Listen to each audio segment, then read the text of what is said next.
Everyone good afternoon. দেখো বন্ধুরা, দুপুরের খেতে বসে গেছি। আর এই দেখো লাউ চিংড়ি, তোমাদেরকে তো বলেছিলাম লাউ চিংড়ি করেছি। এই দেখো লাউ চিংড়ি আর ফুলকপি দিয়ে মাছের ঝোল। তোমার দাদাভাই খাচ্ছে, আমিও খাবো। আর কালকে একটু পেঁয়াজকলি ভাজা তোমার দাদাভাইকে দিয়েছি, কারণ আমি পেঁয়াজকলি অতটা ভালোবাসি না। আমি কটা নিয়েছি আলু, পেঁয়াজকলির থেকে আলু নিয়েছি কটা, কারণ পেঁয়াজকলি আমার ভালো লাগে না, মিষ্টি মিষ্টি লাগে। ছেলেকে তো খাওয়ানো হয়ে গেছে, ছেলে ফোন দেখে। চলো আমরাও খেয়ে নিই, অনেক দেরি আছে হতে। এখন 3:45 বাজে আর এখন আমরা খাচ্ছি। ছেলে শুয়ে ফোন দেখছে।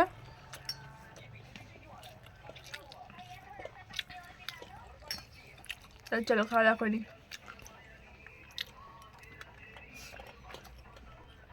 লাউ চিংড়ি কেমন হচ্ছে খেতে?